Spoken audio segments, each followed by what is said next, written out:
Are white people afraid of being called racist? Are black people afraid of being called sellouts?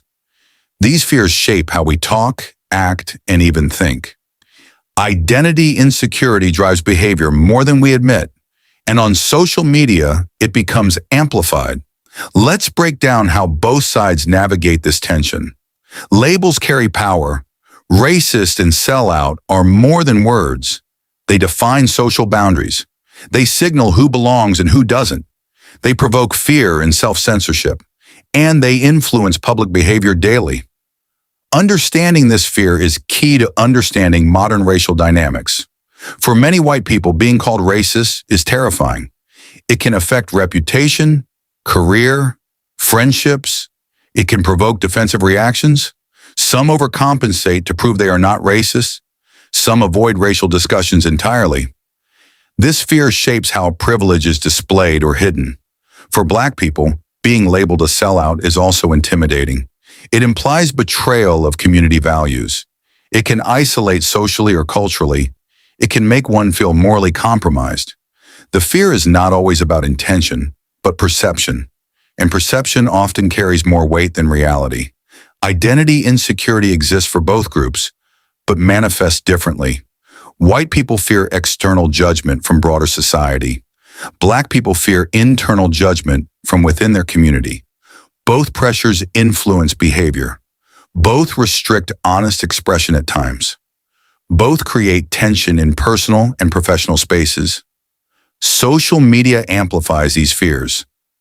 Every post, like, or comment can be scrutinized.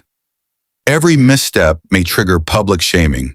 Algorithms reward outrage, not nuance, so the stakes feel higher than ever. This intensifies identity insecurity. For white individuals, avoiding the label of racist can lead to performative behaviors. Overcorrecting, virtue signaling, or disengagement becomes common.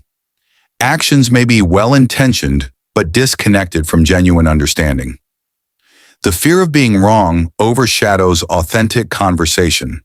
It can even create resentment, and subtle biases often remain unaddressed.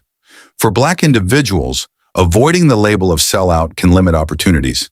Speaking out against community norms may be interpreted as betrayal. Choices in career, education, or public stances are scrutinized. It can create a damned if you do, damned if you don't scenario.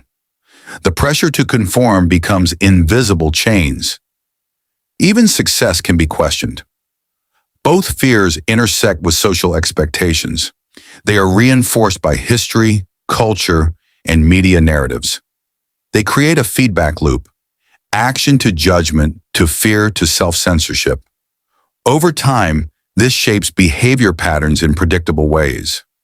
And these patterns influence everything from relationships to public discourse.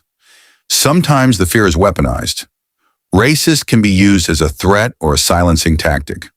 Sellout can be used to police community loyalty. Both labels can enforce conformity. Both exploit the insecurities of identity. Both can trigger defensive posturing. Understanding this fear is not about blaming. It's about seeing the psychological mechanisms at play. When both sides recognize these pressures, conversation can become more honest. Fear diminishes nuance. Clarity comes from acknowledgement, and acknowledgement is the first step toward bridging divides. In daily life, this means people often act cautiously. White people may avoid racial topics entirely. Black people may avoid controversial stances within their community. Authenticity suffers. Progress slows, and dialogue becomes transactional rather than transformational. So here's the question for you. Which fear feels stronger today? The fear of being called racist or the fear of being called a sellout? And more importantly, how do these fears shape the way we interact with each other? Comment honestly. The discussion is more important than the answer. Let's hear your perspective.